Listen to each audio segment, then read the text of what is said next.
બોલો સાહેબ. બસ જય સિયારામ. હા હા હા. આઝાદભાઈ અમે હાજી.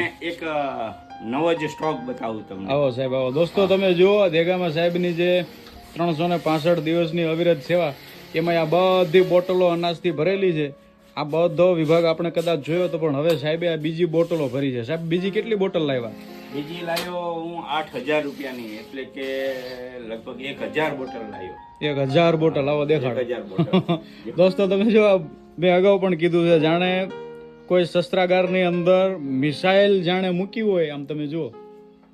આ બધો એ સાહેબની બધી બોટલોનો ભંડાર.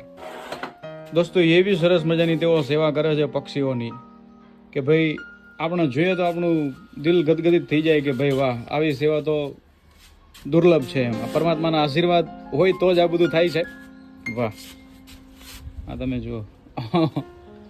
આ ક્યારે ભરી નવી પાછી? બસ હમણાં જ ભરી. એટલે કે હવે ચોમાસું નજીક આવે છે ને, એટલે પક્ષીની સંખ્યા વધી જશે, એટલે એના હિસાબે થોડો સ્ટોક કીધું વધારે દી, તો પક્ષીને જમવામાં કોઈ તકલીફ ન પડે, સમયસર ભોજન મળી જાય.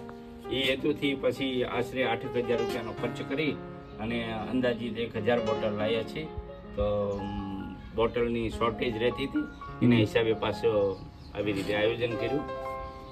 શું કહો સાહેબ, એડવાન્સ આયોજન શું કીધું તમે? અને ચોમાસાનો સમય આવે એટલે પક્ષીની સંખ્યા વધી જાય, એના હિસાબે વનવગડાની અંદર પશુ પક્ષીને ભોજનની તકલીફ ન પડે, એટલે એડવાન્સ આયોજન. કેમ ખેડૂત અત્યારે એડવાન્સ કામગીરી કરીને બેસી જાય, એવી રીતે આપણે એડવાન્સ કામગીરી સ્ટોક કરી નાખ્યો, અને જેથી કરી અને પક્ષીને સમયસર ભોજન મળી જાય, એને કોઈ જાતની તકલીફ ન પડે. તો આટલી બધી બોટલ, આશરે 2,000 જેટલી બોટલો છે.